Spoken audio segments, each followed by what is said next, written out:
Bueno, quiero empezar a trabajar sobre cuestiones de política cultural. Y pensé en empezar, por supuesto, en cuestiones de política cinematográfica, porque es el campo en el que yo estoy más cercano, digamos. En todo caso, parte de lo que voy a hablar hoy viene de mi experiencia. Y de hecho, alguna vez escribí, por motivos diferentes, distintos escritos sobre este tema o que estaban alrededor de este tema. Entonces, a raíz de que en el momento específico donde estoy haciendo el video ahora, está habiendo bastante revuelo en el ámbito cinematográfico y hay ciertas dudas sobre cuestiones de política cinematográfica, justamente, de para qué sirve la ley, si se debe o no gastar dinero público para hacer películas, etcétera. Entonces me pareció interesante, de alguna manera, revivir estos artículos o estos escritos dispersos que tengo sobre este tema. Agarré uno específicamente que me parecía muy útil para trabajar el tema y me parecía, bueno, armar un video en base a eso, pero cuando leí lo que sería una especie de pequeño ensayo donde se tocaban temas que referidas a la ley de cine y a el impacto, a cómo, a cuestiones medio de históricas del último periodo, digamos, los últimos periodos en el cine. Y cuando agarré el ensayo, me di cuenta, bueno, para hacer un video lo más serio posible, incluso para mejorar ese mismo ensayo, habría que buscar alguna muestra. Cuando, digamos, el ensayo era muy de opinión, era solamente bajar a un escrito cosas que yo opinaba, que se me ocurrían. Y entonces me parecía, bueno, a ver, voy a buscar información, porque muchas de las cosas que yo decía venían de mi propia experiencia, de haber escuchado gente que estaba vinculada con políticas cinematográficas, de haber escuchado gente que estaba vinculada con el ambiente cinematográfico, y eran, digamos, datos que yo tomaba de la experiencia, digamos, confiaba en la fuente, pues la fuente era yo mismo y había escuchado directamente a algunos actores hablando sobre el tema, pero me parecía que lo más serio ahora sería tomar un poco de distancia y buscar, bueno, a ver, eso en datos concretos, buscar datos concretos y eso. Bueno, para poder expresarlo de una manera lo más seria posible y para poder tratar de que el video no sea meramente un nabo hablando y diciendo su opinión. O sea, intenté tratar de superar un poco digamos, ese punto de partida. Y básicamente en mi investigación agarré bastantes fuentes, leí un par de cosas y tomé como base, encontré un artículo, ahora les voy a hablar de ese artículo, pero un artículo, un trabajo específico que había sido escrito más o menos al mismo tiempo que el momento en que yo había escrito mi propio ensayo sobre el tema. Era un trabajo obviamente mucho más serio, un trabajo académico, pero tenía muchos puntos en común, pese a que probablemente así a nivel por ahí ideológico o a nivel de puntos de interpretación o de análisis, era muy distinto, pero tocaba cosas parecidas e incluso, digamos, proponía algunas cosas que tenían bastante que ver con lo que yo decía. Entonces decidí hacer un video directamente exponiendo esas fuentes, principalmente este artículo que les estoy nombrando, ahora les voy a decir cuál es, y contrastarlo un poco también con algunas cosas de mi ensayo original y de mi opinión actual sobre la situación. En definitiva, digamos, el tema para tratar me parece que es ejemplar y que puede servir a personas de toda Latinoamérica, porque es tomar como ejemplo el caso de la Ley de Cine Argentino y del Instituto de Cine Argentino, los motivos que llevaron a crear la Ley de Cine, digamos, reglamentarla de cierta manera, tomar decisiones en ciertos momentos, etcétera. Yo creo que por lo que yo hablo con mis amigos principalmente de Colombia y Chile, con los que tengo más contacto puntualmente en términos de cuestiones de política cinematográfica, porque son amigos muy cercanos que viven ahí o que trabajan ahí, etcétera, y también en Uruguay. Creo que la ley de cine y la situación argentina muchas veces puede servir como espejo de las otras cinematografías y que en muchos casos fue como por delante. Un caso interesante sería el de México, que no tengo tanto conocimiento sobre cómo funciona, prometo investigar un poco, O sea, básicamente lo que quiero es dar el ejemplo concreto de cómo sucedió en Argentina, porque creo que puede servir de ejemplo para otros países. No ejemplo necesariamente como algo bueno, completamente bueno o completamente malo, pero sí como un espejo de cosas que podrían pasar en el futuro o de decisiones que se tienen que tomar ahora y bueno, que puede servir el ejemplo argentino para tomar decisiones, por ejemplo en Colombia, donde se está tratando de movilizar el cine ya de hace un tiempo. Bueno, entienden lo que quiero decir. Entonces, básicamente, el video de hoy se va a tratar de tomar el caso ejemplar del Inca como un ejemplo posible para pensar el propio cine argentino y la política cultural relacionada al cine en Argentina, pero también puede servir a Latinoamérica. No fun. Ahora, la primera pregunta que yo me hago, digamos, para entrar como en el campo de indagación, es, digamos, ¿qué valor tiene el cine? O sea, básicamente lo que me pregunto es, ¿qué valor tiene o tendrá el cine para aquellos que desarrollan políticas culturales? ¿No? Yo soy un participante del ámbito cinematográfico, pero no soy no participo, o sea, no participo ni de ninguna organización que piense leyes de cine, ni de ningún sindicato que se pregunte, digamos, activamente sobre, digamos, cómo crear políticas culturales, pero sí creo, la capacidad de extraer de las distintas posturas qué valores estarían sosteniendo, están implícitos, qué valores están implícitos en algunos argumentos en defensa de una u otra política cultural, ¿no? Entonces, lo que yo, digamos, intentando analizar qué es lo que se fomenta en una ley de fomento cinematográfico, qué se busca, qué valor se busca exacerbar o por qué motivos es lícito pensar que hace falta tener una ley de cine, etc. Lo organicé en 3 puntos que creo fundamentales que aparecen en general en la literatura, o sea, en los artículos que hablan sobre el tema y en las opiniones, ya sea en artículos de diario, de los funcionarios o los mensajes, digamos, políticos de mano de los que tratan de llevar adelante políticas culturales, específicamente políticas relacionadas al cine, ¿no? Entonces, el cine se valora o se pondera, lo dividí en 3 categorías, puede haber algunas más, pero en principio pienso estas 3, como un fenómeno nacional, por ejemplo, en el sentido de como una fuerza que reafirma valores nacionales. Entonces, básicamente el argumento en relación a que el cine tiene valor como creador de símbolos nacionales o porque sostiene o ayuda a sostener símbolos nacionales, lo podemos resumir en un argumento que lo expresó claramente Cosia, que fue director del instituto y después ministro de Cultura mucho tiempo, en su frase, como muy famosa, que decía: un país sin cine es como una casa sin espejos. Para mí esa frase, que bueno, obviamente es un lema, digamos, no sirve mucho más que para expresar una idea. La idea que expresa es la idea de el cine como reflejo o como sostén de valores nacionales. En segundo lugar, se valora el cine también como desde su valor industrial, en el sentido en que muchas personas valoran el cine porque da trabajo, porque es un sector industrial, un sector que genera puestos de trabajo, digamos, en ese sentido, y por otro lado, que es un sector que genera o que favorece o debería favorecer la economía. Esta es otra de las posturas posibles frente al cine, ¿no? Obviamente se pueden combinar todas, eso es lo que vamos a ver, cómo se combinan, ¿no?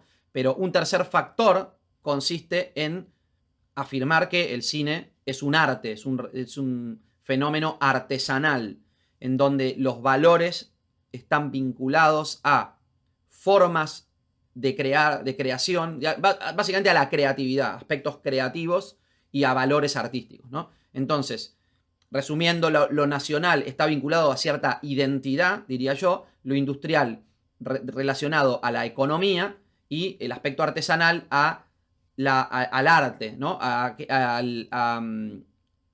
aquella postura que considera que el cine es un valor en sí, ¿no? Es una finalidad en sí. No se hace cine para conseguir objetivos, por ejemplo, conseguir el objetivo de fortalecer la imagen nacional o fortalecer los símbolos nacionales, ni se hace cine para fortalecer la economía, sino que se hace cine un poco porque sí, porque el cine es un valor en sí mismo y no un medio para conseguir otro valor, ¿no? Eso sería para mí las tres categorías, y podríamos agregar una tercera, que ya nos lleva a lo que podemos llamar el lenguaje audiovisual, es decir, a un valor que estaría más vinculado a lo educativo, a una competencia, ¿no? Yo podría decir como una competencia intelectual básica. El cine es la forma de acceso a, o es un paradigma para conseguir algo más básico, que es la competencia audiovisual en sí. Así como en otra época era la literatura, entonces se hablaba de alfabetización. Hay un componente de alfabetización audiovisual, de formación o transmisión de una competencia intelectual básica relacionada a lo audiovisual, que tiene que ser, o que está vinculado a, creo yo, tiene que ser una de las categorías de valor del cine. Así como yo necesito poder comprender, hacer una lectocomprensión, leer un texto y poder comprenderlo, y en las pruebas, por ejemplo, en las pruebas aprender una de las competencias que se mide, o sea, las dos competencias principales que se miden son matemática y lengua, digamos. Lengua, en la época en la que estamos viviendo, está muy afectada, muy atravesada por lo audiovisual, por el cine, digamos. O por lo menos el cine fue la base para el desarrollo de este lenguaje audiovisual que hoy en día, calculo que habrá consenso sobre esto, no sé qué opinarán, invadió todo. Invadió. Ahora mismo, por ejemplo, ustedes están, no sé, informando, entreteniendo, no sé qué están haciendo acá. ¿Qué estás haciendo ahí vos? ¿Por qué estás viendo este video? Bueno, hay algo de competencia intelectual básica que se requiere para poder seleccionar, consumir buenos contenidos audiovisuales, que hacen que si no está esa competencia básica,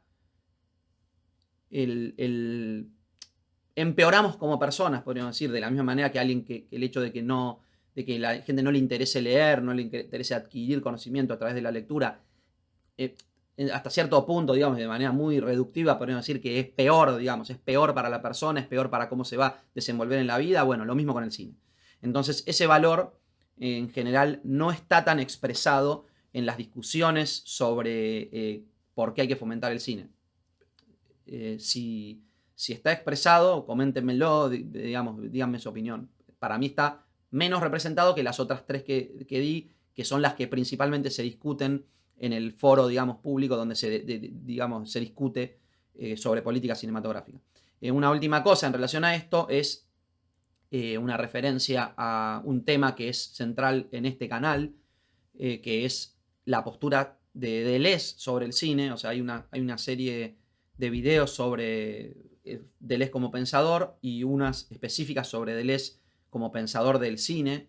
Y en esos libros famosos sobre cine, él plantea que su interés en el cine, fíjense, uno de los filósofos, considerado el mejor o el más importante filósofo del siglo XX o de la segunda mitad del siglo XX, dedica sus últimas obras, 2 libros muy importantes, al estudio del cine, pero no es, digamos, su oficio ni nada de eso, sino que él dice, el cine es el lenguaje del futuro, dice, es el órgano de una nueva percepción.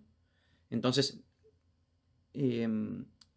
yo no digo que haya que tomar al pie de la letra todo lo que dicen los filósofos, pero creo que hay que considerarlo y que, en todo caso, investigar por qué lo dice me parece parte importante para aquel que le interese pensar políticas culturales y políticas audiovisuales. O sea, la serie de videos que estoy arrancando con este video específico, estoy pensando en llamarla Políticas Culturales para la Sociedad Audiovisual. Deleuze, junto con Guattari, cuando empezó a trabajar en colaboración con Félix Guattari, pensaron y trataron de organizar los tipos de sociedad históricamente basados en un análisis materialista de Marx, pero poniendo su propia impronta e incorporando cuestiones de antropología, etc.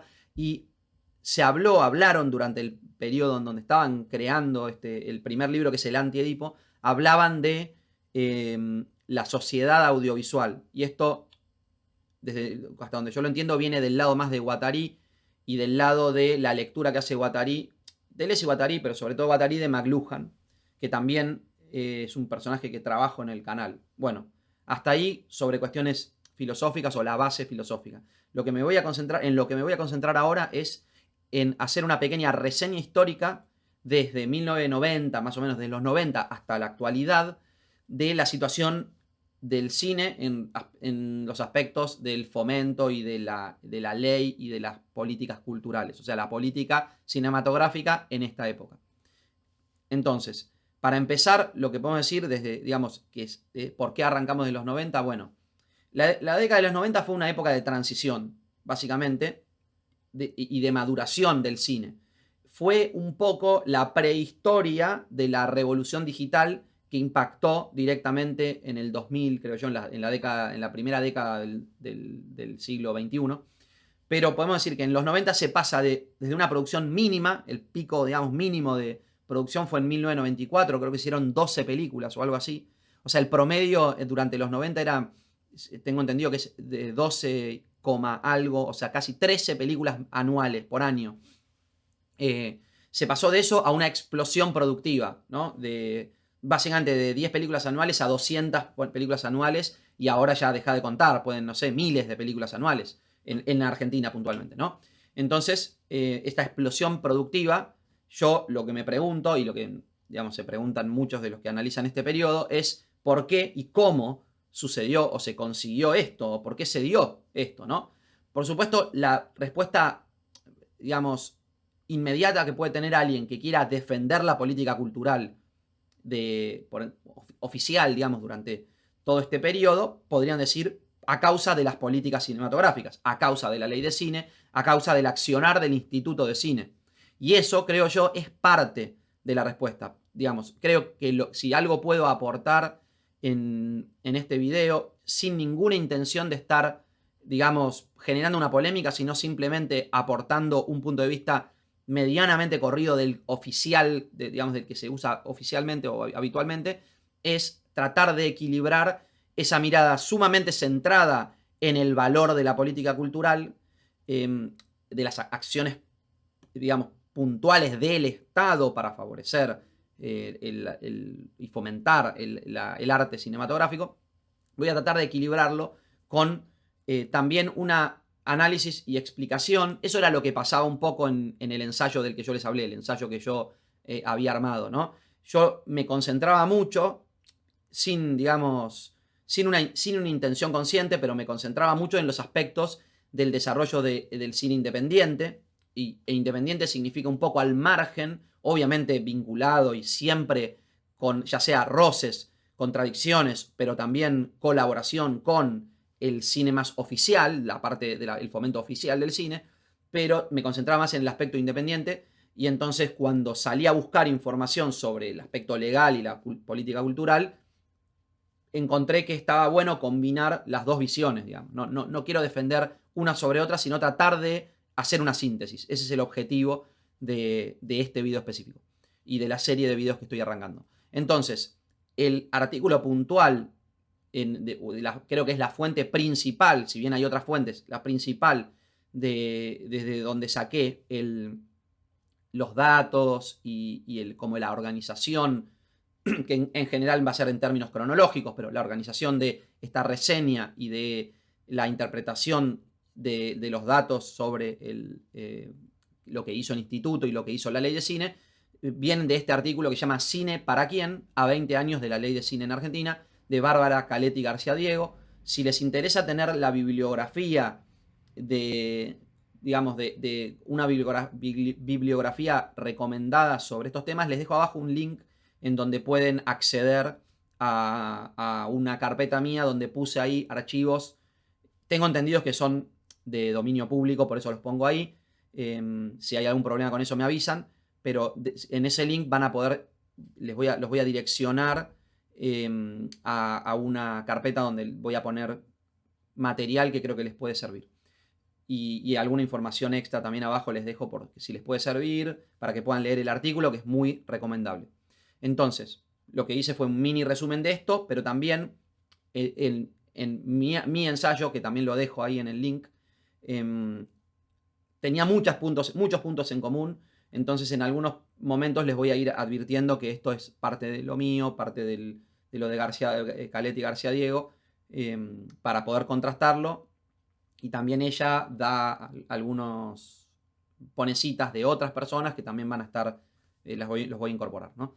Y que es interesante porque hay muchas lecturas que pueden ser útiles. Pero en principio, lo que dice ella en respuesta a esta pregunta es, digamos, la respuesta a esta explosión productiva que se da en general en los artículos académicos que tratan temas de política cinematográfica es básicamente la ley de cine, el impacto de la ley de cine.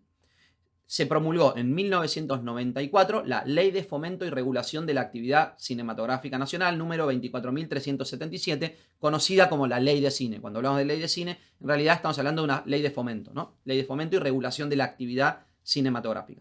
Arrancamos de los 90, entonces, pero el antecedente es básicamente que antes había un Instituto Nacional de Cine y con esta ley se le cambia el nombre y se crea el Instituto Nacional de Cine y Artes Audiovisuales, que es lo que llamamos el INCA. Si ustedes ven el INCA en las noticias y eso, es el Instituto de Cine, ¿no? Entonces, lo que dice García Diego es, la diferencia central del nuevo organismo fue, digamos, con respecto al anterior, fue la asignación de fuentes de ingreso específicas. Esto es muy importante. En la actualidad es muy actual, digamos, este tema, las fuentes de ingreso, porque es el problema en que hoy están en problemas. Uno de los motivos por los que decidí apresurar esto y retomar mis escritos viejos para poder hacer un video es que hoy en día estamos ahí en un lío con respecto a esto, y entonces creo que puede ser interesante informar al respecto.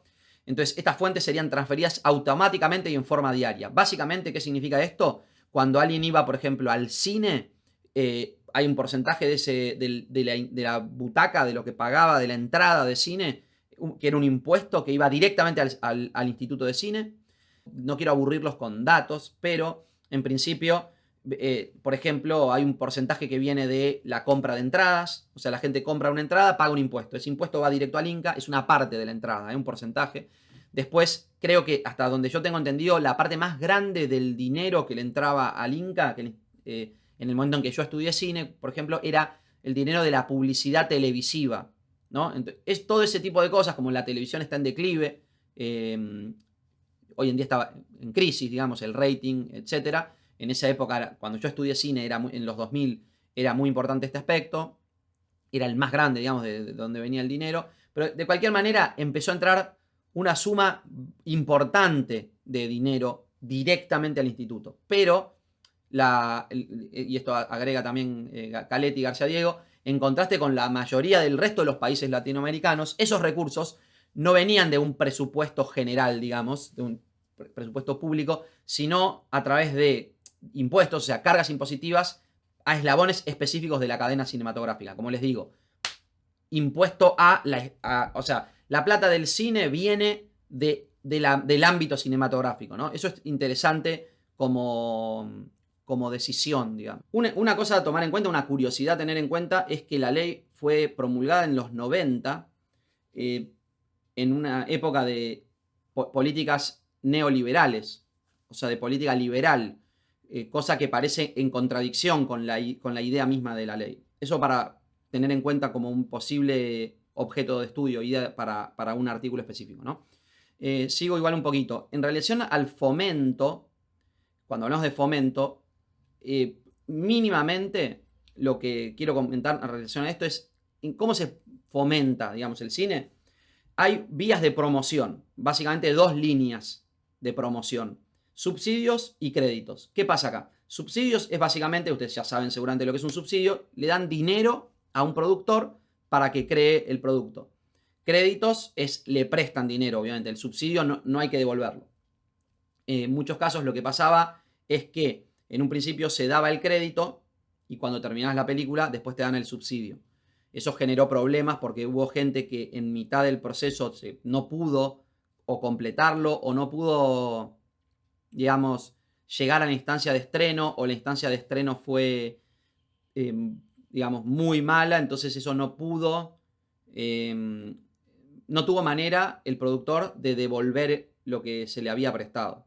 Esto se resolvió a través de un subsidio, de lo que llama subsidio de medios electrónicos. Inventaron un subsidio que se da de antemano para poder asegurar las condiciones mínimas de la producción y de tal manera que si uno pide un crédito, por lo menos el proceso de creación completo de la película lo tiene casi asegurado. Entonces, el segundo tipo de subsidio es a través del subsidio a la cantidad de gente que va al cine. Entonces, por estreno en salas, digamos, ¿no? Entonces, a partir del subsidio por estreno en salas, también el productor recupera también dinero. Entonces, de esta manera, o sea, básicamente, pongámosle que uno vende una entrada, y la entrada la vende a X cantidad, de $5, el Estado le da $5 por cada $5 que uno vende. Algo así, es como un impulso. Es una manera de que el mayor impulso lo reciba la butaca, digamos. A mayor cantidad de espectadores, más dinero recibe la película. Así funcionaba, digamos, la cuestión de la butaca, digamos. Este tipo de cosas más concretas las voy a investigar para un segundo video para poder hablar con mayor concretud sobre algunos aspectos de la ley. Que si lo puedo hacer, lo voy a hacer en otro video, porque en este es más bien una mirada general para informar sobre todo lo que creo que es interesante o imprescindible saber de base, digamos, ¿no? Entonces, el objetivo de esta promoción sería, digamos, el objetivo explícito, dice Caletti, es defender la diversidad cultural y la identidad nacional. Ahí aparece, fíjense, este carácter que yo les decía de defensa del nacionalismo y la idea de diversidad cultural. Avanzo un poquito más porque ya vamos a seguir hablando sobre cómo opera o cómo se busca y mediante qué mecanismos se busca esto y si lo logra o no. Este es un poco el objetivo. Estoy dando la base, ¿no? Y de cómo fue surgiendo. Una cosa, entonces seguimos con esta idea. Es claro que el grueso de la actividad del Inca, sobre todo en la primera etapa, estuvo enfocada en fomentar la producción. O sea, básicamente en un primer momento dijeron hay que fomentar la producción cinematográfica. Y esto, en cierto sentido, se logró. No, lo que dice Caletti es, hubo rápidos signos de recuperación. En el 95 se filmaron 24 films, o sea, el doble, se duplicó en un año, ¿no? Y al año siguiente 37, acercándose prontamente a la recomendación de la UNESCO de una película anual por cada 1.000.000 de habitantes. O sea, si tenemos 40 millones de habitantes, lo recomendado por la UNESCO es que haya 40 películas anuales. Eso por lo menos en las primeras, digamos, no sé actualmente si el número cambió. A raíz de este crecimiento, en la segunda mitad de los 90 se fue consolidando una nueva camada de cineastas con renovada inserción en los circuitos de festivales. O sea, aparecen como una nueva comunidad cinematográfica que se expande. Después, por otro lado, la modernización de los equipos, ¿no? Hubo una modernización de los equipos y la proliferación de las escuelas de cine o de medios audiovisuales, que llegaron en 2005 a 43 establecimientos y 12.000 estudiantes, según el censo. Ok, bien, esto también ella cita de dónde saca los datos. O sea, está bueno eso también del trabajo, ¿no? Y en muchos casos ir a buscar esas fuentes también es muy interesante. Después vamos a hablar un poco de eso. Ahora, una pregunta que yo me hago es sobre este razonamiento, digamos, de decir a raíz del crecimiento se consolida. Está bien, pero la pregunta es si el crecimiento fue exclusivamente a causa de la ley, digamos. Hay una situación del contexto que hay que agregar, creo yo, para poder entender mejor este fenómeno. Es decir, esto es mi humilde opinión y en relación a este tema. Es clarísimo que el impacto de la ley fue positivo en términos de cantidad de películas producidas, sin lugar a dudas, Pero creo que el análisis no está completo si uno no incorpora una línea de crecimiento que va paralela a la ley. Y en todo caso, digamos que las políticas cinematográficas, por un lado, se puede decir que tienen la virtud de estar generando o de estar cumpliendo con ese objetivo. Ahora vamos a ver también cosas elementos que podríamos decir como negativos o que no se lograron del todo. Pero en principio, cuando hablamos de la eficacia de la ley, digamos, creo que hace falta incorporar, agregar otra línea de otro elemento que también apareció, digamos, que acompaña a nivel como contexto. O sea, el contexto acompañó mucho y en algunos casos podemos decir que, en todo caso, las políticas que se estaban llevando a cabo tienen que medirse también en relación a cómo se leyó el contexto. Por ponerlo en términos muy concretos, fue una pegada decidir hay que hacer una ley, ¿no? Por ejemplo. Fue una pegada decidir tiene que haber más películas. Ahora, decir que la cantidad de películas, pongámosle que se pasó de una película, de 12 películas en los 90 a 200 en 2010, decir que eso es exclusivamente a causa de la ley de cine es no, digamos, hay que incorporar en esa lectura, es dejar afuera un elemento para mí como que falta, que es, digamos, lo podemos resumir como, por un lado, la revolución digital que hizo que directamente amplió amplió la cantidad de gente haciendo cine. El sustrato de la ley generó un terreno, digamos, propicio para que ese crecimiento se aumentara, se potenciara. Pero ya hay una tendencia del contexto en hubo una reducción que se dio a nivel global del costo de hacer películas. Eso hay que tomarlo en cuenta. Y por otro lado también hubo un crecimiento o una especie de renacimiento de un ámbito que podemos llamar el cine independiente, que también estuvo, digamos, en colaboración con la ley, pero no exclusivamente a causa de o a raíz de. Eso es lo que un punto, digamos, que quiero hacer, porque creo que es imprescindible para poder entender cómo situarnos. O sea, a mí no me interesa para nada estar haciendo este video para criticar lo que alguien hizo hace 30 años, ni mucho menos para tratar de opacar o negar los éxitos o una lectura bastante obvia, digamos, de parte de objetivos frente a resultados. No me interesa opacar eso. Sí quiero, lo que me interesa a mí es que la discusión pase menos en términos de defensa de gestiones y de políticas y más que se oriente mejor a digamos, superar estos objetivos, o sea, definir en base a una evaluación lo más objetiva posible, lo más comprensiva posible sobre las cosas que fueron sucediendo y cómo se dieron y qué resultados tuvieron, para poder optimizar en el futuro, y justo en una época en la que se está cuestionando o se está subrayando la necesidad de, por un lado, defender ciertas políticas culturales, pero por otro también mejorar la ley, superar, digamos. Yo creo que hay que apuntar a una instancia de superación y de síntesis. Y para eso hay que incorporar una lectura, desde mi punto de vista, más amplia, más comprensiva sobre el fenómeno.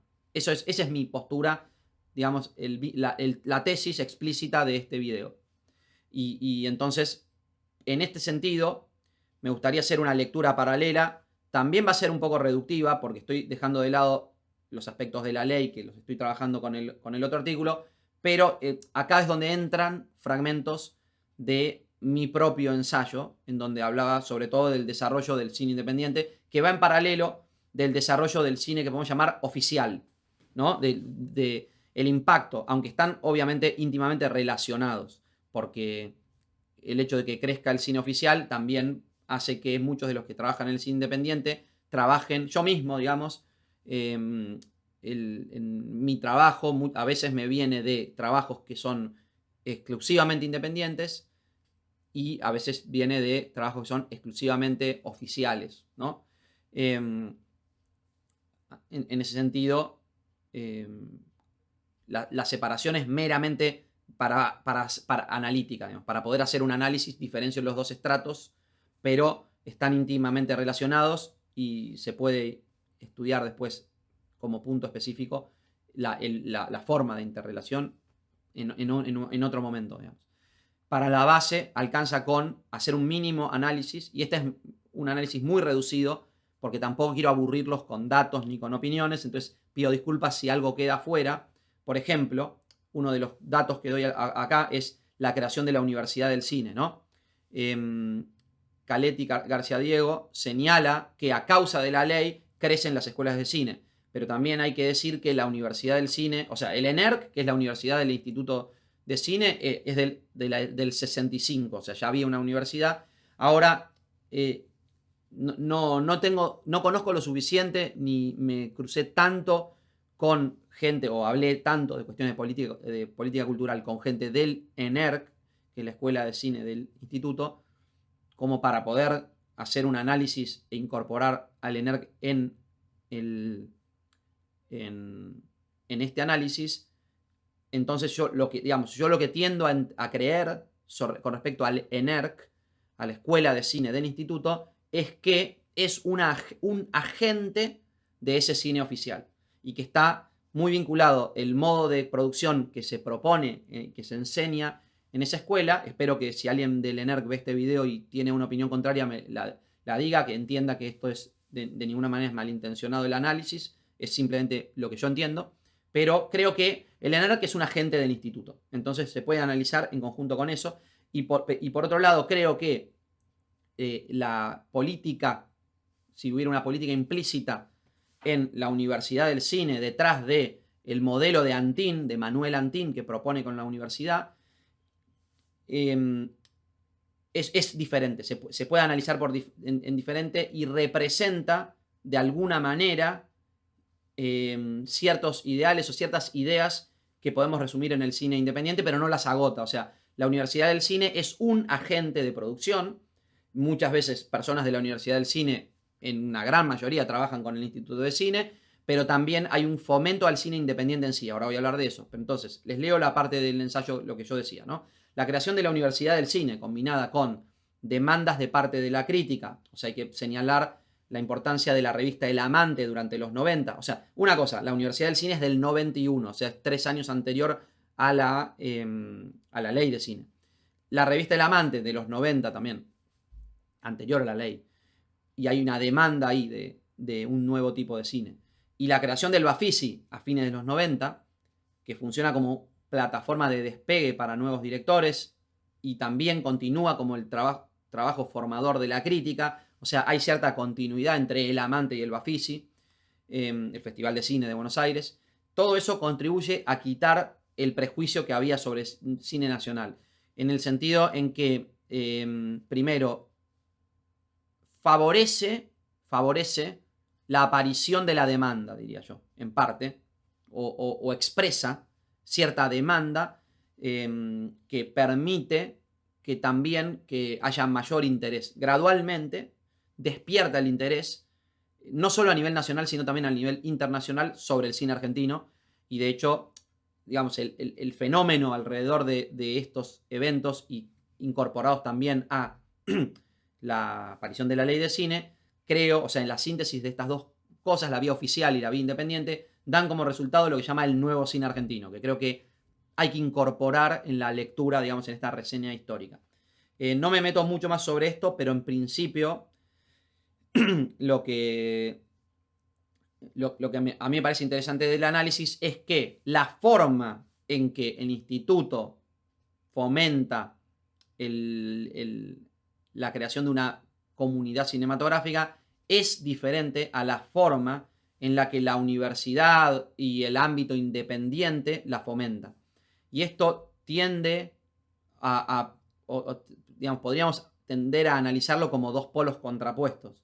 Mi interés es encontrar una síntesis posible de las dos, porque sería muy fácil decir que el cine independiente representa ideales del liberalismo y el cine oficial, ideales nacionalistas o peronistas, podríamos decir, o de antiliberalistas o de estatalistas, ¿no? Yo creo que no alcanza con esa polarización y que no sirve de mucho, porque para empezar, el que está del lado del estatalismo podría inmediatamente deducir de eso que el cine independiente tiene objetivos, digamos, asociarlo a componentes negativos. Para mí, si se hace eso, se está quitando, digamos, un componente que podría ser positivo y se está... es un prejuicio para mí, sería un prejuicio, digamos, por ejemplo, sobre la Universidad del Cine pesan un montón de prejuicios que creo yo que obviamente tienen fundamentos, pero que no agotan el fenómeno de lo que es la universidad, no lo agotan en absoluto, y aparte dejan de lado los componentes, digamos, muy positivos que tuvo la universidad, el impacto que tuvo sobre la cinematografía nacional y latinoamericana, el impacto que tiene a nivel Latinoamérica la universidad. Entonces, está bien, sí, si hay una pelea público-privado, entonces se señala con el dedo lo que es privado y no se puede analizar componentes positivos en eso. Para mí es un error que nos puede llevar a una ceguera y a políticas peores. Esa es la verdad. Y por otro lado también creo que hay que entender que tampoco se puede decir, bueno, la Universidad del Cine creó el cine independiente, en absoluto. Al mismo tiempo, podemos citar, digamos, como referencia modelos de producción, ¿no? Obviamente el cine independiente es un modelo de producción que se diferencia de alguna manera con Hollywood. Aunque hoy en día, incluso en Estados Unidos, hay un modelo independiente donde también está muy cruzado con los ideales de Hollywood. Entonces a veces se idealiza lo independiente. O sea, desde un punto se puede decir lo independiente significa lo privado. Entonces por eso, no sé, por decir así, los defensores del cine independiente están defendiendo al liberalismo o a la burguesía, X valores que desde el otro lado pueden verse como negativos. Por otro lado, otra forma de verse desde adentro del cine independiente es el cine independiente defiende un modelo justamente contrario al mercantilista, un modelo más artesanal de hacer cine, más artístico. Bueno, hay un montón de prejuicios cruzados, también va a haber prejuicios del lado del independiente al oficial, etcétera, que lo que yo propongo es simplemente suspender para poder analizar el fenómeno a nivel mecanismo y mecanismo con resultados que van desde lo cultural, puramente intelectual, cultural, pero también económico. Tratar de analizar de qué manera estos modelos pueden encontrar puntos de contacto y buscar hasta qué punto, digamos, no son contradictorios, sino se puede generar una síntesis a partir del análisis de cómo funciona. Bueno, entonces, volviendo a la reseña histórica y teniendo estas dos líneas de crecimiento del cine, que las vamos a ver por separado, aunque como dije están íntimamente ligadas, la línea oficialista y la línea independiente, digamos, llegamos a la crisis del 2001, o sea, una crisis muy fuerte que hubo en Argentina, para los que por ahí no saben de historia argentina, o que no vivieron esa época, una crisis muy fuerte en donde cayó ese modelo, el modelo liberal, y cayó, llegó en crisis ese modelo económico que se quiso imponer durante los 90, no se pudo sostener, y el resultado, digamos, principal a nivel económico fue una fuerte, digamos, básicamente fue una crisis económica muy fuerte que trajo una devaluación muy fuerte. El peso argentino, o sea, la moneda argentina, estaba muy elevada, digamos, sobrevaluada, podríamos decir, por una imposición de una ley que la emparejaba con el dólar, o sea, un peso era un dólar. Buenos Aires era una de las ciudades más caras del mundo y eso daba como resultado, o sea, obviamente esas políticas, no me voy a meter en, digamos, las causas de la crisis, pero podemos decir en líneas generales que las políticas, por problemas políticos, se llevó a la crisis, fue insostenible la convertibilidad y por cuestiones que no me interesa analizar ahora, pero sí lo que me interesa es ver el resultado. Por un lado, se pasó de que Argentina era un lugar caro, pero también había una apertura de mercado, por lo cual durante los 90 hubo una gran tecnificación. O sea, esto que decía, si volvemos un poco atrás a esto, a raíz de este crecimiento en la segunda mitad de los 90 se fue consolidando una nueva camada, ¿no? Renovada inserción en los circuitos de festivales. Esto tuvo que ver también con que por el valor del peso podíamos comprar material virgen barato, digamos. Es decir, esto trajo problemas a nivel económico a largo plazo, pero en el corto plazo, los que hacían cine podían con una cantidad X de dinero, de pesos argentinos, comprar.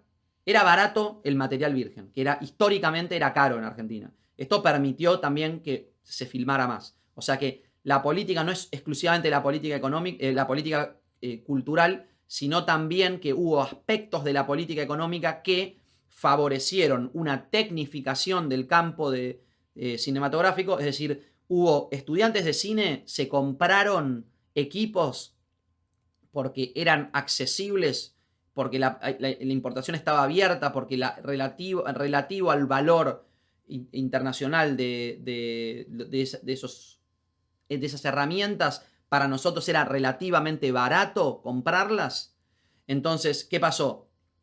Esta gran cantidad de cineastas,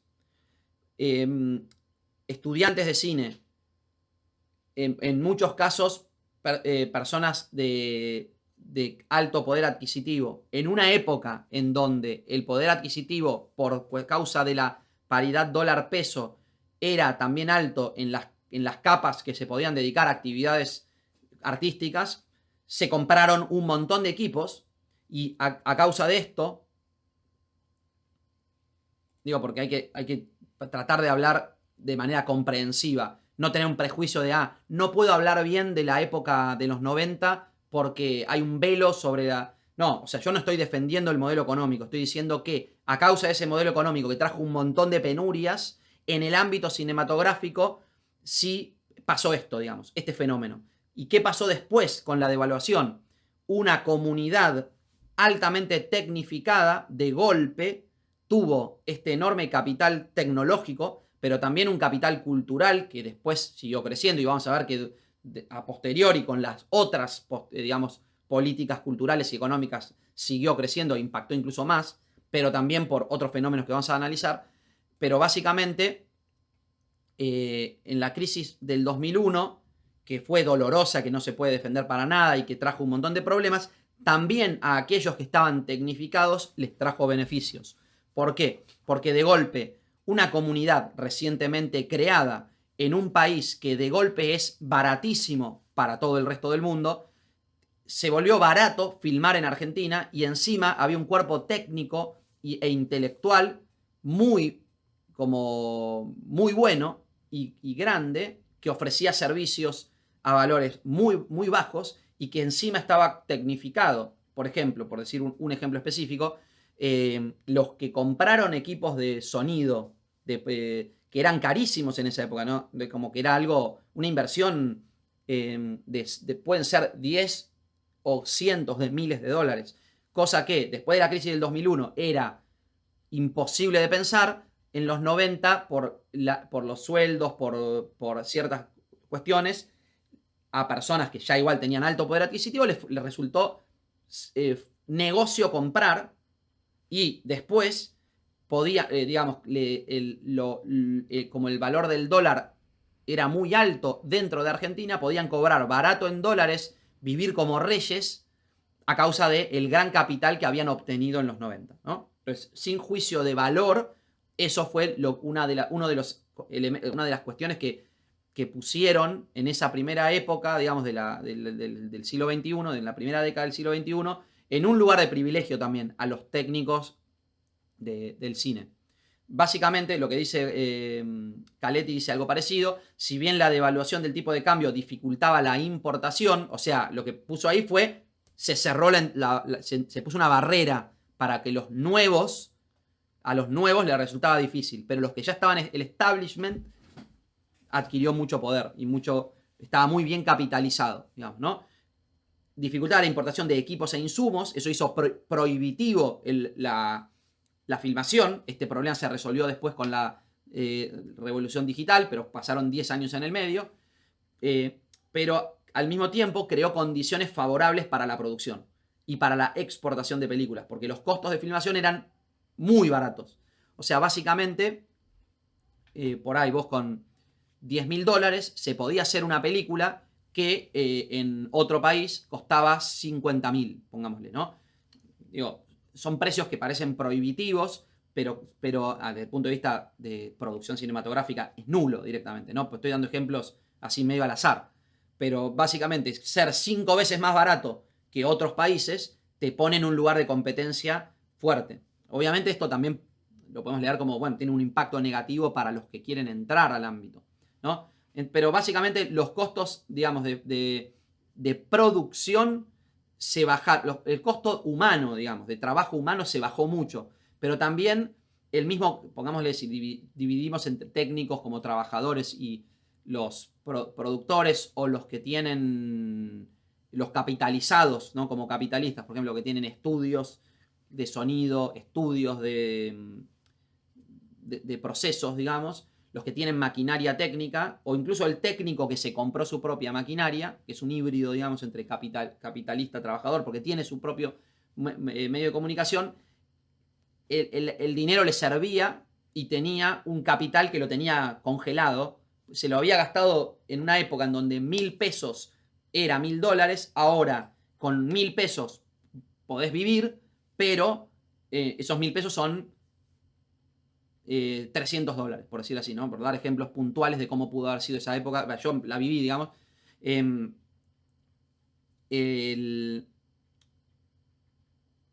Básicamente podés ofrecer vas a querer trabajar porque necesitas que te entre dinero, tu capital vale más de lo que vos podés cobrar, pero lo poco que podés cobrar te vale mucho porque para el otro es barato. Bueno, toda una combinación que fue beneficiosa en un aspecto y perjudicial en otro. En segundo lugar, una cosa que hizo acá, lo que dice Caletti, es que para contrarrestar la pérdida de valor de los ingresos del fondo de fomento y para mantener el apoyo al cine, pese a la crisis, el Ejecutivo aumentó a 40% la participación de ganancias del Confer recibidas por el Inca. Acá está lo que yo decía, la parte más grande de la torta era básicamente la publicidad, el impuesto a la publicidad. Yo lo dije antes como que esto era en el origen, pero acá me doy cuenta que eso impactó fue en esos años, digamos. Yo lo que estudié unos años después que eso, ¿no? Entonces ya estaba esto. Cuando yo lo estudié, la parte más grande de la torta de los impuestos que entraban para el instituto era un porcentaje de la publicidad. Eso era una cantidad de dinero exorbitante a la hora digamos, de pasar a películas en relación al presupuesto medio, era muy alta, ¿no? Entonces, y al mismo tiempo restituyó la autarquía financiera. Esto es importante, ahora voy a hablar de esto. Que habían perdido al final de los 90 y otorgó el rango de ente público no estatal al instituto. Esto, digamos, es un punto muy importante para los que están defendiendo hoy en día al Instituto de Cine. ¿Qué pasó? La ley de cine, digamos, le da esta serie de herramientas al instituto para poder crecer y para producir películas, pero a los pocos años, creo que es en el 96, a ver, ya les digo, lo tengo acá. En el 98, básicamente, en el 98 se quitó, o sea, obviamente, es lo que está pasando hoy en día se puede tomar, esto es interesante porque algo que está pasando hoy en día en el cine argentino, ya pasó, digamos, a fines de los 90, en el 98. En el 98, probablemente a causa de una crisis que ya se veía venir y porque era, bueno, igual esto es una mera opinión, pero me animo a decir que tiene que ver con que las políticas económicas no eran tan eficientes a causa de las crisis que hubo, que también impactaron del extranjero, efecto tequila, todas esas crisis que empezaron a impactar sobre el modelo económico y lo empezaron a hacer inviable. Se empezó a buscar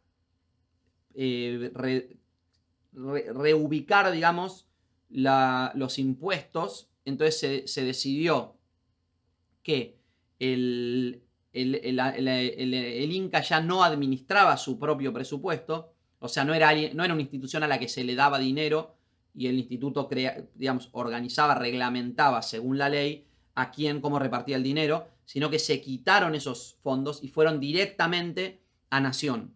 Y entonces Nación daba una partida a través del presupuesto nacional, una partida anual de dinero al Inca, ¿no? Entonces, básicamente, esto, si bien estamos hablando de que hubo un crecimiento, pero ese crecimiento, la ley, digamos, el impacto concreto de la ley del 94 al 98, entre el 98 y el 2001, no es casual, digamos, es la época justamente de la explosión. Se desfinanció, hubo problemas, y se refinanció durante el 2001. Se le devolvió la autarquía financiera al instituto y se lo declaró ente público no estatal. Esto es algo similar a lo que está pasando hoy en día, porque hay una ley de hace unos años, o sea, del 2017, que establece algo parecido a esto. Lo que dicen es, en el 2023, en realidad se prorrogó, porque creo que la ley decía que había que ser a partir de ese momento, pero se prorrogó hacia adelante. Los impuestos que iban directamente al instituto iban a pasar si no me equivoco, al ANSES, o sea, a Nación, y no directamente al instituto. Eso es lo que se quiere, digamos, hacer ahora. Y el impacto, digamos, que tuvo esa acción en los 90, Caletti no lo analiza, pero sí analiza el impacto que tiene el haber devuelto el carácter de autarquía al Inca. Esto realmente fue un impacto fuertísimo. A partir de este momento empezó a crecer mucho el instituto, y esto también hay que tomarlo en cuenta. También para este análisis hay que tomar en cuenta, como les había dicho antes, la otra pata de la historia, que es la reducción de costos y la revolución digital en sí, ¿no? Entonces esto es mi agregado. El proceso de tecnificación y sobre todo el avance de la tecnología digital reducen los costos, particularmente. Aparte de la crisis, digamos. El Inca y en general, o sea, básicamente al mismo tiempo que se da este fenómeno de que Argentina se vuelve barato a nivel internacional en dólares, también los costos de fabricación de una película están empezando a bajar. El verdadero impacto igual para mí es en la década siguiente, pero acá ya, digamos, acá hay, por ejemplo, impacta en cuestiones de herramientas. Las herramientas con las que se... Por ejemplo, hasta los 90 no había prácticamente sonido sincrónico. La tecnología para hacer sonido sincrónico era casi imposible de pagar. Las cámaras eran muy ruidosas. Las herramientas digitales para procesar el sonido directo no eran suficientemente buenas como para reducir el ruido de las cámaras. Esto desde el lado sonido, por ejemplo. Pero lo mismo también, la dosificación de color no era técnicamente posible, era muy cara. Entonces ahí también hay un montón de momentos de transición en donde hay películas, por ejemplo, esta película de Bielinski, El Aura, es la primera película que hizo un escaneo de negativo, entonces pudo dosificar la película de manera digital.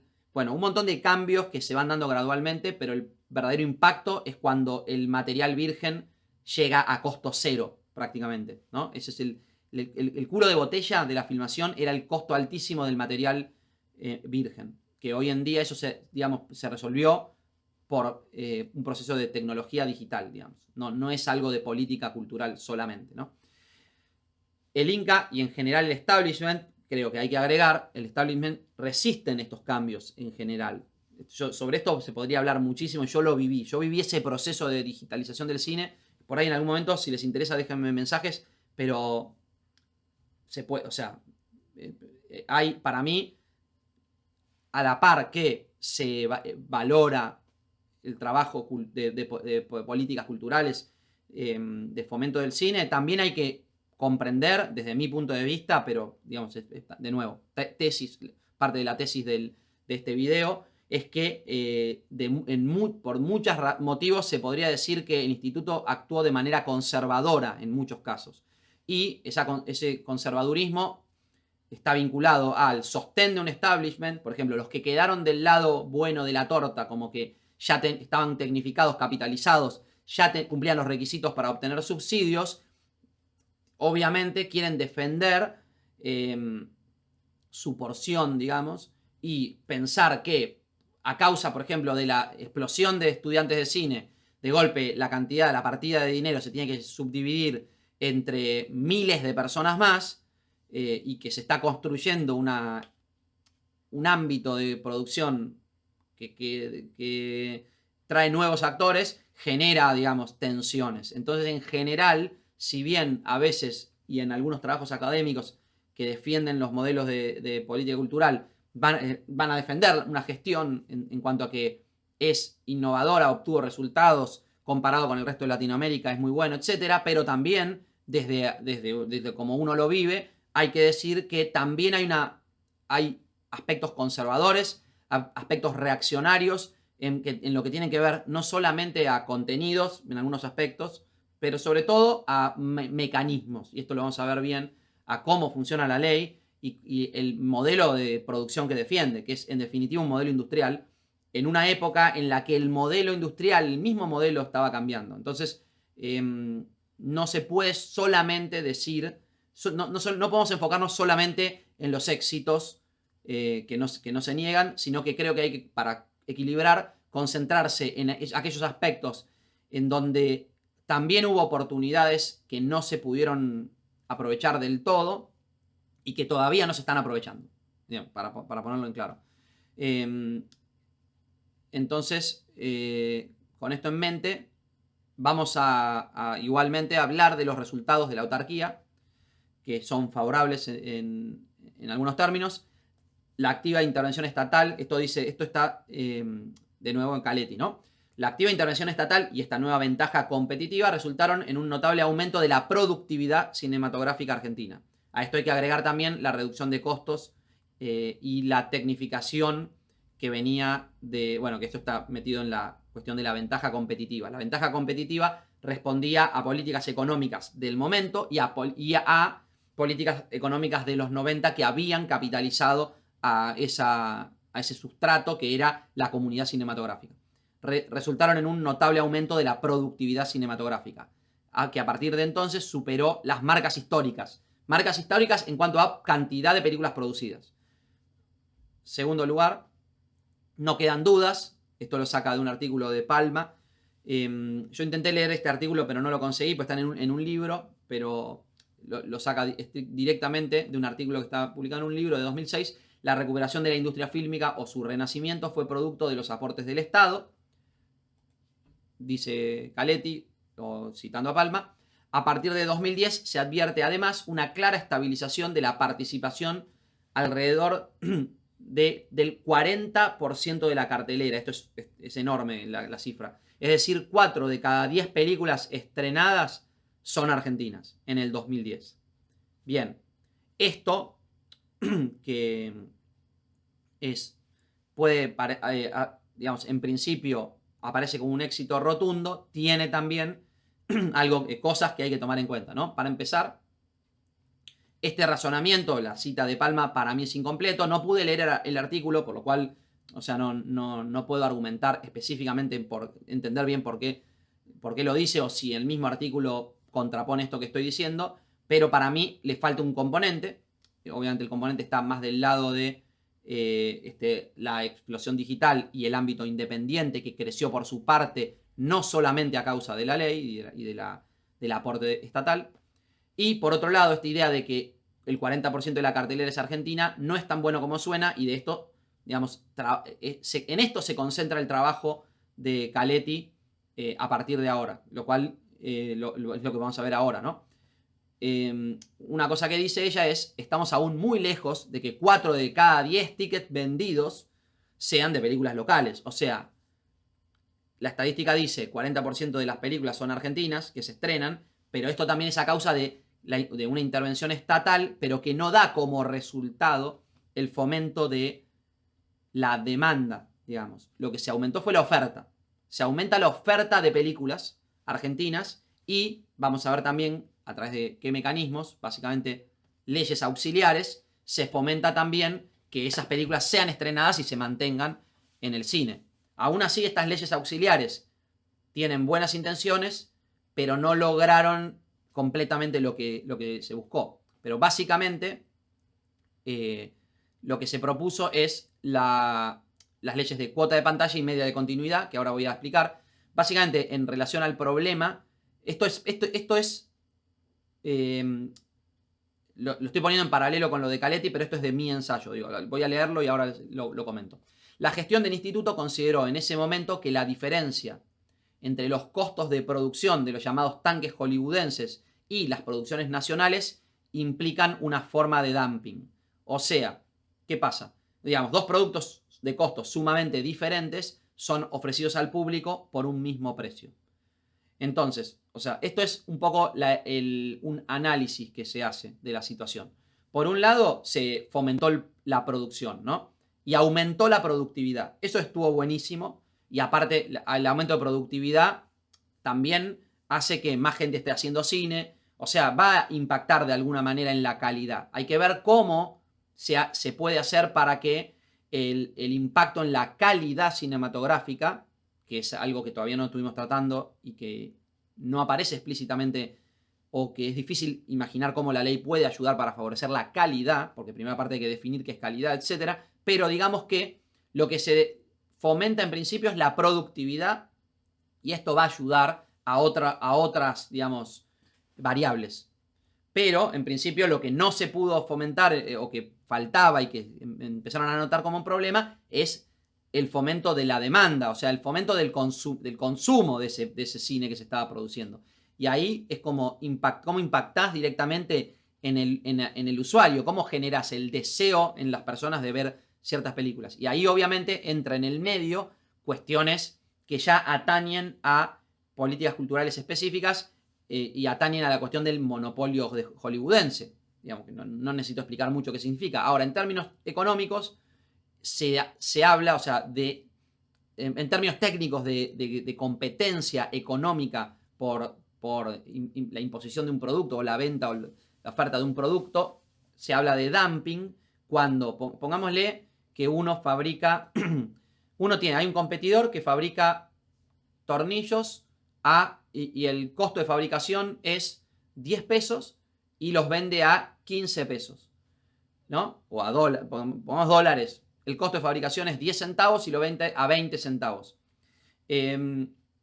Mientras que hay y es un fabricante independiente o menor. Mientras que puede fabricar 100.000 tornillos.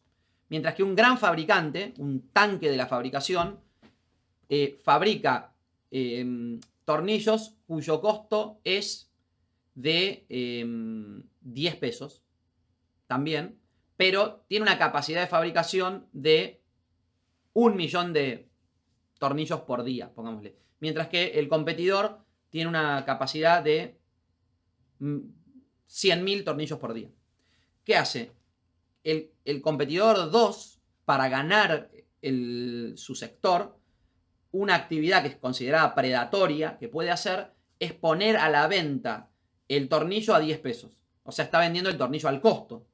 Entonces, ¿qué pasa? El el productor no puede vender al costo. O sea, porque vender al costo es en realidad pérdida. Pongámosle que incluso el otro competidor lo puede vender a 8 pesos. Y dice, ¿qué es eso? Hago una inversión porque en un mes o en 2 meses o en un año saco a todos mis competidores del mercado y me quedo con todos sus clientes. Entonces, si vendo tornillos a 8 pesos, pierdo plata, pero soy millonario, el año que viene perdí 2 millones de dólares, pero el año que viene me quedo con el sector y recupero eso en un año más. Entonces, de acá a 2 años monopolicé el sector y me quedo con todos los clientes, destruí a todos mis competidores. Eso se llama dumping y es considerado una técnica predatoria ilegal. Lo que dicen, lo que se decía, digamos, una de los argumentos era que el cine norteamericano implica dumping, porque están vendiendo una película de 2 millones de dólares, de 100 millones de dólares, mientras que una película argentina cuesta 500.000 dólares, y entonces un producto de 200 millones lo venden, o sea, se consume a, pongámosle, 10 dólares, mientras que el mismo producto de 500.000 dólares, o sea, muchísimo más, de un costo de fabricación más chico, se vende al mismo precio. Entonces, se hablaba en ese momento de dumping. Habría que analizar si es técnicamente lo mismo. Sería interesante, digamos, ver, porque eso también impacta directamente sobre políticas culturales, en relación a la factoría simbólica y cultural que es Hollywood, ¿no? De esto hablé un montón en otros videos del canal. No me voy a detener sobre eso. Es claro que frente a este problema, lo que buscan herramientas para mitigar ese problema. La herramienta con la que se intentó mitigar el problema fue la ley de cuota de pantalla y media de continuidad. Muy rápidamente, cuota de pantalla significa que si vos tenés un cine, sos dueño de un cine, tenés que sí o sí pasar una X cantidad de películas argentinas. Ponele 1 o 2 películas argentinas tienen que estar en cartel y el resto, si vos tenés 10 películas, 2 tienen que ser argentinas, ¿no? Eso es una.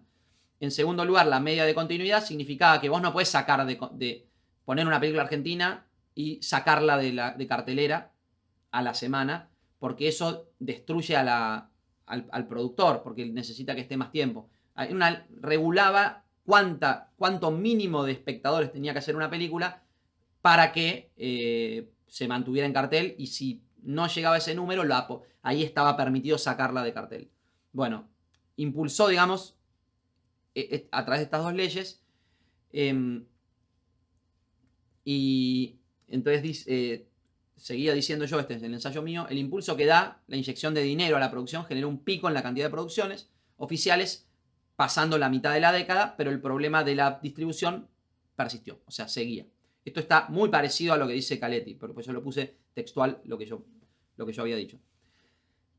Y esto sí es de Caletti. Las resistencias entre distribuidores y exhibidores a estas medidas han sido muy fuertes y pese al apoyo de otros sectores de la industria, estas políticas no han tenido los resultados esperados. No tuvieron los resultados esperados. Esto, más adelante, el impacto que tuvo, digamos, disparó otras herramientas. Ahora, esto sigue en mi ensayo. La interpretación oficial fue también en ese momento, que cuando no había, digamos, no sabían muy bien qué hacer, que nuestras películas estaban compitiendo entre sí y no había espacio para tantas. Entonces, como respuesta, se asumió la política. Esto es igual, es una minucia de cosas de interna que fueron sucediendo. No creo que hoy en día sea esa la política del instituto, pero por momentos se pensaba esto. A mí me consta. Yo mismo presencié de manos de personas que estaban vinculadas a eso, que decían estas cosas. O sea, lo baso en eso, mi ensayo. Como respuesta, se asumió la política de concentrar más dinero en menos películas, considerando a su vez que esto las dotaría de mayor calidad. O sea, fíjense, yo pongo esto en el ensayo porque me parece que más allá de, no es señalar que esto estuvo bien o mal, sino señalar un razonamiento que para mí es equivocado y que aparte apunta a la concentración, que es justamente algo que se quiere evitar, ¿no? Entonces, considerando que hacer menos películas con más dinero iba a hacer que fueran mejores, ¿no? Entonces, la manera en que eso se implementó fue modificando las vías de acceso al crédito. Y estas son cuestiones concretas que voy a trabajar en otro video. O sea, básicamente, cómo uno consigue que le den una película, que le dejen producir una película. Y bueno, esto está reglamentado cómo uno puede obtener un subsidio. Doy un ejemplo.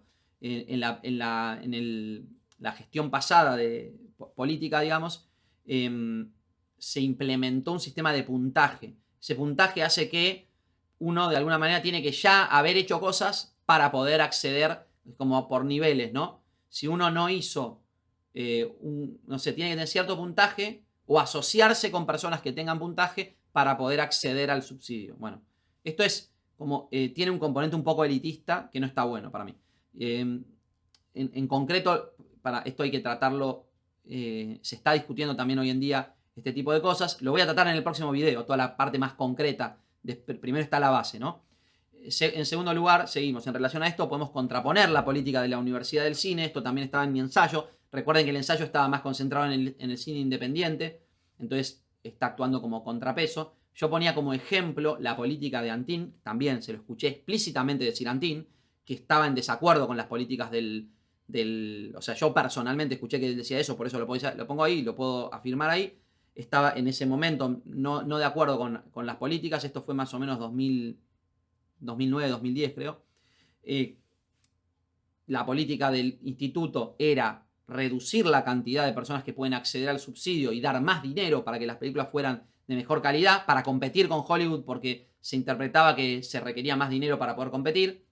También había personas que pensaban de otra manera o que pensaban que, por ejemplo, para competir con Hollywood hay que hacer películas que retraten cuestiones de interés nacional, porque ahí sí Hollywood no puede competir, porque entonces estamos mostrando algo que Hollywood no puede mostrar. Bueno, eso es una opción también que se puede ver, digamos. Recuerden las tres formas de valoración del cine: nacionalización, nacional, industrial, artístico. Bueno, hay distintas formas de decir cómo podemos competir con Hollywood en relación a hacer películas que a la gente le atraigan, tanto como atraen las películas de Hollywood, todo. Por supuesto, también entre medio está el dinero puesto a la difusión, en el sentido de la publicidad. O sea, Hollywood hay una maquinaria integrada en Hollywood que tiene que ver con, digamos, a veces se pone más dinero en marketing que en el costo de la película. El Star System es marketing también, o sea, las personalidades artísticas, los actores son personalidades y convocan gente. Bueno, esto también para ver más en puntual cuando se analicen posibles soluciones y posibles cambios en la ley o análisis de cómo funciona la ley en otro video, ¿no? Pero en definitiva, yo acá lo que ponía es como contraponer la política del Inca de concentración de menos películas, mayor dinero. La política de Antin siempre fue una posición diametralmente opuesta, ¿no? Obviamente también yo sé que hay gente que va a decir, bueno, pero a la FUC hay algunos que no pueden ir. Yo no estoy diciendo que sea exactamente, que no estoy diciendo que haya que privatizar el cine, pero la política como podríamos llamar, de patio de juegos, es decir, de que el instituto favorezca más personas haciendo cine, me parece que es un componente que claramente lo distingue a Antin es una de las claras ideas de Antin que son claramente interesantes y que hay que tomar en cuenta. Lo que hace la FUC es pone su infraestructura a disposición de los alumnos y exalumnos para fomentar la mayor cantidad de producciones posibles, sin juzgar en absoluto su contenido. Y sobre esto tengo que decir que, si bien conocen el lema en la producción de tratar de lanzarse, de tirarse el lance para conseguir algo, es el no ya lo tenés. O sea, si no te animás, el sí no lo vas a obtener nunca. En la FUC el lema es contrario. El lema es el sí ya lo tenés, te diría yo. Si vos vas a hablar con Manuel para pedirle ayuda por un proyecto que tenés, te va a decir que sí. O sea, seguro. Después tenés que hablar con Mario. Pero Mario, no conozco un caso en donde haya dicho que no. Digamos, o sea, la universidad en general tiene la política de ayudar y no juzga el contenido y trata de hacer todo lo inmensamente posible para dar el apoyo que pueda a sus alumnos y ex alumnos, digamos. obviamente, como decía en el ensayo, a menor escala que el instituto, que maneja millones, el experimento, digamos, de la universidad, puede darnos una pauta de cómo podría funcionar un modelo más abierto y menos burocrático, ¿no? Lo digo en este sentido, o sea, no estoy haciendo una defensa completa ni un análisis completo de si tiene que haber universidades privadas, si no, si la universidad es elitista, etc. También, digamos, el ENERC tiene sus componentes positivos que, como digo, están para ser analizados. Sería interesante que alguien hiciera un análisis, me encantaría, vería el video 1000 veces si alguien hiciera un análisis de cómo funciona el ENERC, digamos, ¿no? Ahora, por otro lado, siguiendo con la reseña histórica, o sea, volviendo a la parte de la reseña histórica sobre el desarrollo de la política cultural del Inca, podemos decir que llegamos al capítulo de los espacios Inca. Este problema de que no se conseguía... a ver, hay un problema muy concreto, que es... se empezaron a hacer muchas películas, cosa que es realmente excelente el resultado en cuanto a los objetivos. Tenían el objetivo de fomentar la producción, se fomentó y empiezan a hacerse películas. Ahora el problema que empezaba a haber y que empezaba a impactar en la opinión pública, porque una de las críticas que también vamos a analizar en algún momento, pero que una crítica que es un tanto superficial porque debería ser analizada con mayor profundidad y mayor conocimiento, pero una crítica que se hace es, la típica crítica es, se hacen muchas películas que nadie ve. Por supuesto que hay que atender a esa crítica, pero también hay que entender que en lo superficial parece que es 100% cierta la crítica, pero una vez que uno se mete adentro hay cuestiones que hay que tener en cuenta. Entonces, pero en definitiva, se empezó a ver como una demanda en la opinión pública, muchas veces favorecida también por medios que eran opositores, pero con un grado de verdad que es atendible necesariamente. Hay un problema en la demanda. Es decir, hay oferta de películas, pero la demanda es insuficiente, no se está viendo. Entonces, hay películas que no se ven, como les digo, esto es para discutir en otro contexto, pero la respuesta a esta dificultad de que las películas se hacían y no se podían estrenar, y que muchas veces necesitaban ser estrenadas para poder cobrar un subsidio, pero la oferta era tan grande que aún con cuota de pantalla y media de continuidad había películas que quedaban afuera. Aún a pesar de esas leyes de media de continuidad y cuota de pantalla, quedaban afuera. Entonces el mecanismo con el que se intentó mitigar esto son los espacios Inca. Sin embargo, esto, al decir de Caletti y García Diego, también fue hasta cierto punto un fracaso. El dato que ella da es, en el 2015 solo 700.000 asistentes aproximadamente optaron por estos espacios Inca, es decir, 1.34 del público total, y más llamativamente apenas un 10% de los espectadores del cine nacional. O sea, el 90% de las personas que están interesadas en ver cine no van a los espacios Inca. Obviamente, este análisis también hay que contrastarlo poniéndonos del lado de que los espacios Inca llevan cine a lugares donde, o sea, reviven salas de cine que murieron en zonas donde no había ni una. Por lo cual, digo, no, es indiscutible que está bueno que hayan hecho eso, digamos. Como que en un pueblo donde había un cine que desapareció durante los 90 o durante el 2000 y que vuelva a ver cine, está buenísimo.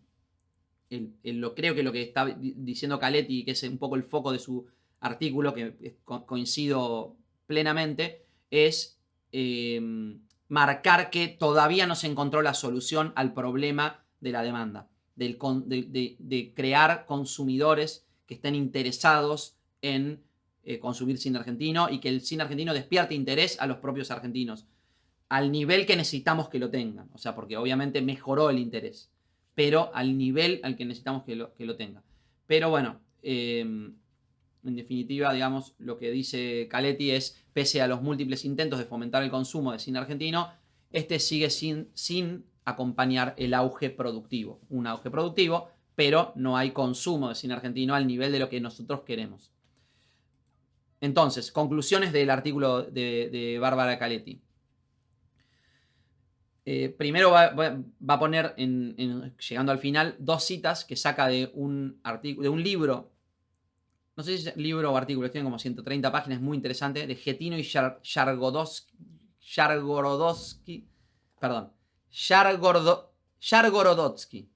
Yargorodotsky y Getino.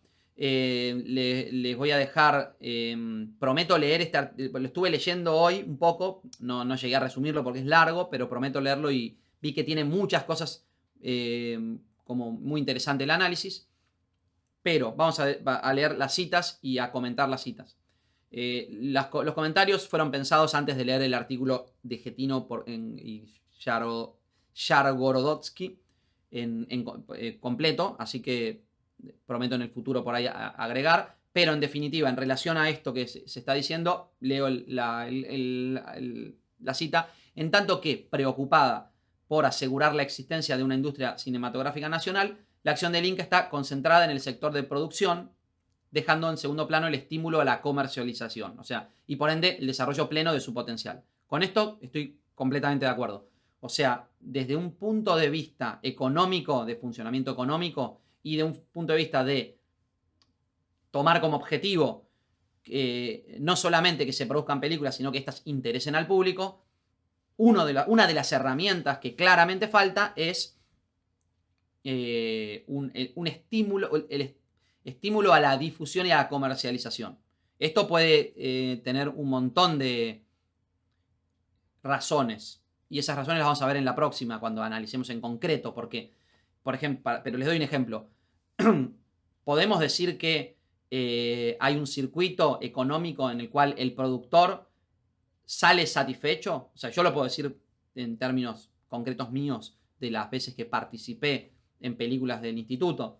Yo nunca produje una película mía con el instituto. Pero, o sea, yo hice una película sin financiación del instituto. Pero trabajé en películas donde tuve participación muy activa que son del instituto. Y yo lo que veo es que el productor trabaja muchísimo. Si el realizador se pone la mochila acá, se pone la película en los hombros y dice, mi objetivo es tener la película porque quiero hacer una película, lo puede hacer. Puede hacerlo sacando un rédito. Ese rédito no es que se vuelve millonario. Puede haber gente que actúa de mala fe y que saca una película y se quede solo con el objetivo del dinero, seguro. Que ese dinero va a representar seguramente una paga por el tiempo que le dedica burocráticamente a hacer la película y por el trabajo que implica la realización de una película, puede ser que quede a mano y puede ser que hasta gane un poco de dinero y se sienta conforme. Incluso puede ser que haya productores que, haciendo poco, se queden con una tajada y que eso represente menos de lo que realmente trabajó el productor, también puede pasar. Pero la cuestión es que, digamos, está ahí en el medio. O sea, puede ser que haya gente que viva del Inca, básicamente, que le convenga hacer películas por el Inca, aunque la película no gane ni un peso comercialmente. O sea, aunque después con el producto final no gane dinero. Eso es así. Puede haber gente que viva y entonces puede ser que como el instituto no esté exigiendo que los productores hagan suficiente para que la película se difunda, eso podría ser eso es una posibilidad. Habría que analizar a fondo hasta qué punto es así, pero hay componentes para decirlo, creo yo. Hay evidencia para sostener en parte esto. Pero por otro lado también, poniendo, digamos, el polo del otro lado, aquellos que quisieron comercializar su producto, su película, considerándola un producto, teniendo en cuenta que esto es solo una charla desde un aspecto del cine, que sería su aspecto industrial, por ahí no pudieron, por ahí intentaron hacerlo y no pudieron. O sea, hicieron esfuerzos y no pudieron, y en el momento en que requerían por ahí ayuda económica para poder hacerlo, quizás si el instituto les hubiera dado dinero para el marketing, quizás esa película habría ganado más dinero. Entonces hay un argumento ahí a favor de que haya partidas de dinero ayudando a la comercialización, en definitiva hacia el marketing. Eso por un lado. Por otro lado hay un montón el universo de hoy en día, cómo funciona una película, cómo se comercializa, etcétera, está también atravesado por la cuestión de la digitalización y de los nuevos medios, etcétera, ¿no? Que también es muy actual y se está discutiendo hoy. Por eso después de esta base, en un próximo video voy a hablar de tratar de meterme más en concreto en el tema para buscar soluciones y un análisis más concreto del problema. En segundo lugar, es preciso que el Estado, siguiendo con las conclusiones de Caletti, es preciso que el Estado fomente el cine nacional, pero deben establecerse prioridades y criterios sobre qué films los necesitan y qué films tienen potencialidades en el mercado sin esta ayuda. Esto es algo que no hablé, pero por supuesto, o sea, hay películas que no necesitarían ayuda del Estado, entonces esa plata, ese dinero que se le da a una película millonaria que está destinada a ser comercializada y que ya tiene fondos internacionales, etcétera, por ahí esa partida de dinero se podría pasar a otras películas que no tienen ese apoyo. Eso hay que tomar en cuenta y modernizar eso. Lo que pasa es que, ¿qué pasa? Parte del establishment busca, o sea, parte del establishment es beneficiario de ese tipo de ayudas. 2, fondos internacionales muchas veces llegan a las manos de los productores a causa de que el instituto tiene un primer apoyo. Bueno, hay un montón de cuestiones que hay que tener en cuenta, pero básicamente en esta repensar la ley y la política cultural, la política cinematográfica, Caletti dice esto, estoy de acuerdo, sobre qué film los necesitan y qué film tienen potencialidades en el mercado sin esta ayuda, de manera de ir fomentando una industria relativamente autónoma. Esto es interesante, esto lo dice Getino, me doy cuenta, claro. Ahora vamos a ver una cosa en relación a esto. O sea, básicamente, la pregunta es, ¿está diciendo Getino y Yargorodsky?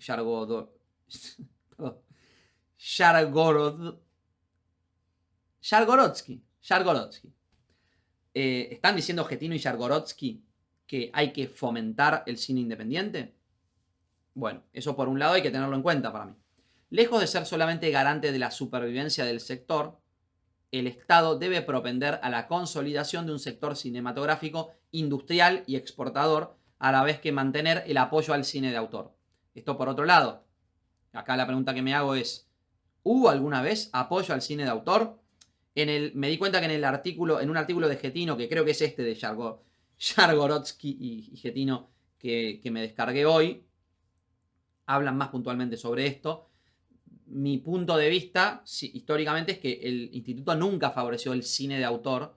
Por lo menos los mecanismos de acceso a los subsidios no favorecen, desde mi punto de vista, el cine de autor, o por lo menos limitan, o tienen una visión limitada de lo que significa el cine de autor, porque en general, pienso yo, el autor impacta sobre los medios de producción y el instituto favorece un medio de producción específico. Si bien puede estar queriendo favorecer culturalmente a toda la comunidad, el medio a través del cual se hace cine, para el Instituto de Cine y para la ley de cine, es el medio industrial. El cine es un fenómeno industrial. Y esta connotación industrial, desde mi punto de vista, contradice el espíritu del cine de autor, facilitando el acceso al público y a los mercados internacionales a las mejores condiciones de comercialización. O sea, básicamente lo que están diciendo, que estoy de acuerdo, es que se tiene que apoyar, que se puede. Hay un aspecto que es el apoyo a la comercialización, pero esta idea de la industria relativamente autónoma tiene para mí, dos aristas que la vamos a trabajar más adelante en otro video, que es primero, por sector, digamos, industria relativamente autónoma, está el sector autónomo industrial, es decir, el cine comercial, como los que apuntan a un cine que es de explotación exclusivamente para conseguir dinero, o sea, cine que tiene una tendencia a no buscar una calidad artística, digamos, pero por otro lado también está la autonomía relativa de el cine independiente, que debería también fomentarse para mí, una autonomía del cine independiente, o sea que el que quiera, aunque no tenga dinero, o sea, producciones de cine independiente que quieran llegar o sea, el cine independiente lo podemos dividir también en dos polos, el polo comercial y el polo artístico. Entonces, puede haber productores independientes a la Roger Corman que quieran hacer dinero con el cine, que tengan, o sea, Corman igual justo, digamos, favoreció a autores, digamos, pero podemos pensar que en el cine independiente también lo dividimos en dos, entre aquellos que quieren hacer cine comercial, pero también logran encontrar formas de hacer cine comercial con bajo dinero, bueno, separar por un lado eso, fomentar la autonomía, ayudando a que el cine sea comerciable más allá de los esquemas industriales. O sea, no solamente decir la única forma de hacer cine es esta que está en el reglamento, sino abrir el reglamento. Ese es uno de los temas que voy a tratar en otro video. Y el cine independiente en sí habría que favorecerlo y al mismo tiempo no desfinanciar, pero reubicar la financiación de esas películas tanque, los tanques argentinos, preguntarse si se necesita o no, y ayudar a el cine de autor y a la consolidación de... o sea, básicamente, si el instituto solo favorece un circuito de producción en el cual el productor gana dinero porque solamente porque está subsidiado su sector y no hay producción de valor económico, solo producción de valor artístico, pero encima el valor artístico no está favorecido, ahí tenemos un problema. Hay que, por un lado, para los que viven de ese circuito y necesitan de ese circuito porque es imposible ganar dinero con algunas producciones artísticas, a ese se lo puede ayudar, pero en función de la calidad artística de lo que hace. Por otro lado, a los que quieran ganar dinero,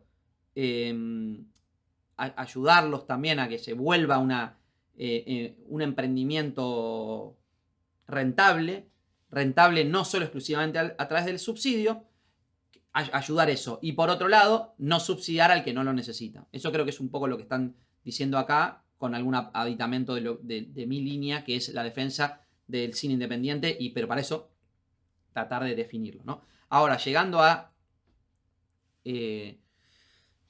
digamos, al final del artículo de Caletti, nos dice ella: a 20 años de la ley de cine vale la pena repensar el sentido de una política dirigida a la protección y defensa de la diversidad cultural sin que haya ciudadanos involucrados. O sea, ella está diciendo, así como en muchos casos, por ejemplo en el de Getino, ponía un foco en defender el valor industrial del cine mediante mecanismos, porque todavía no está logrado del todo. Caletti pone el foco en la parte que yo llamé más identitaria o nacional, donde el valor del cine es la diversidad cultural, pero la pregunta que me parece interesante que se hace es: ¿cine nacional para quién? ¿Para los que lo hacen nada más? De nuevo, este circuito como etnocéntrico, digamos. En los tiempos que corren, donde la digitalización ya está instalada en el consumo y la producción de películas, y pronto involucrará también la exhibición, esto que ella está diciendo en ese momento, el artículo lo escribió en el 16, creo, en 2016. Ya estaba en proceso esto, digamos, de que la exhibición ya era digital, ahora ya es todo digital, permitiendo un enorme ahorro de recursos hasta ahora utilizado en copias, $100.000 por ahí, no sé. Tal vez sea conveniente recordar que las preguntas acerca del papel del Estado respecto de la cultura no suponen, sin embargo, que la producción cultural dependa exclusivamente de este. Esto es de Achugar, lo saca de la cita. Todo esto plantea que la elaboración de las políticas públicas respecto de la cultura, siendo responsabilidad del Estado, no se agotan en su protagonismo. O sea, yo creo que acá en esto hay una crítica velada, e incluso quizás como a lo que superficialmente uno entiende como cierta ideología de la gestión que llevó a cabo en casi todo momento, salvo excepción de un mandato, las políticas culturales del siglo XXI hasta ahora relacionadas al cine. Creo que lo que está queriendo decir es que se concentran mucho las decisiones de política cultural en sostener un modelo estatal específico y sostener simbólicamente ese modelo, y no en realmente dotar de mecanismos al ciudadano, digamos, al sujeto, digamos, del Estado, y no al Estado como una entidad comunitaria, sino al individuo, dotarlo de mecanismos para que exprese su diversidad cultural.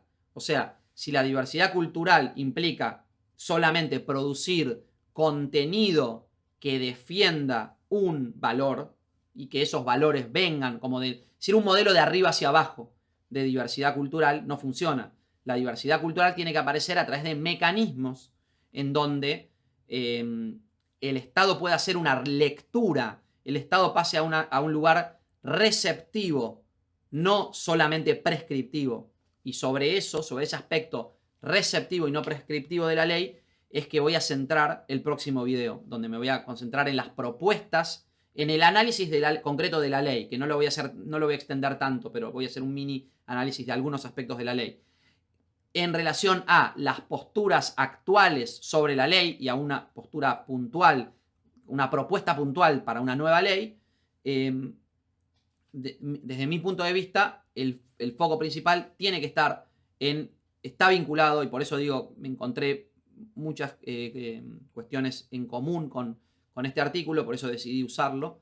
Tiene que estar centrado en esta idea de no de arriba hacia abajo, sino un poco de abajo hacia arriba, ¿no? Como en la base.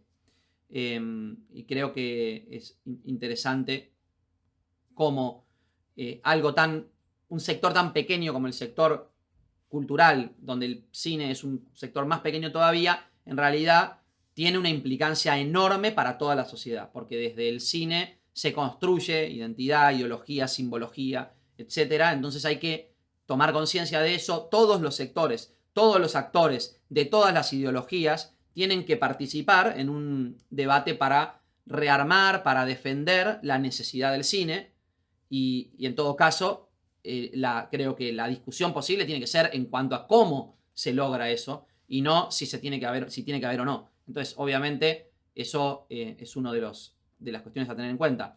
Resumiendo desde mi postura en relación al video, habíamos tomado como estos 3 valores clásicos: nacional, industrial, artesanal, o clásicos, lo que uno encuentra, digamos, que defienden diferentes actores. La identidad debe para mí concentrarse en un cuestionamiento sobre la diversidad cultural, esta idea de arriba hacia abajo o de abajo hacia arriba, y de los mecanismos a través de los cuales se estimula la creación de identidades, porque si uno ya parte de una identidad igual X, ¿no? Volviendo un poco a Deleuze, que es un poco crítico de esta idea, el Estado es prescriptivo, para Deleuze un aparato de captura que impone una serie de lecturas, impone una identidad.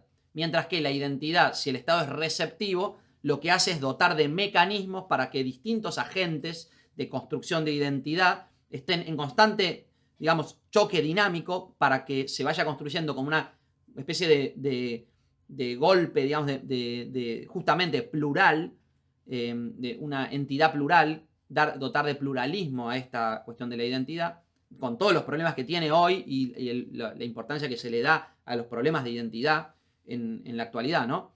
Entonces, creo yo que la ley y las políticas culturales en general, desde principio de siglo hasta ahora, se centran en esta idea de la identidad ligada necesariamente a lo nacional y lo nacional dado por sentado y como fuente del que emana de arriba hacia abajo cualquier identidad posible, ¿no? Creo yo. Creo que en ese sentido las políticas cinematográficas fueron, mientras que en otras dependencias estatales o en otras instituciones se avanzó de una manera, de una forma en que uno podía llamar progresista, o que se insistió y se intentó hacer cambios en una dirección llamada progresista, en algunos casos, digamos, más que en otros, pero en el caso del cine, para mí, todavía hubo componentes reaccionarios que hay que tratar de detectar, discutir y tratar de lograr superar, digamos. Reaccionarios, todo el mundo tiene un componente reaccionario, digamos, no es que estoy señalando con el dedo, sino que la ley en sí, y por las tradiciones y por las historias y por todo cómo se fue dando, todavía necesita superarse, creo yo, y siempre lo va a necesitar. Y para mí, en este caso de la relación identidad y nacional, tiene que superar un nacionalismo, lo que yo entiendo como un nacionalismo. En segundo lugar, la economía debería superar también un aspecto industrialista, que voy a analizar en el próximo video. Los mecanismos que se ofrecen son industrialistas. Los mecanismos para acceso al subsidio, es decir, la forma prescripta de hacer cine es industrialista.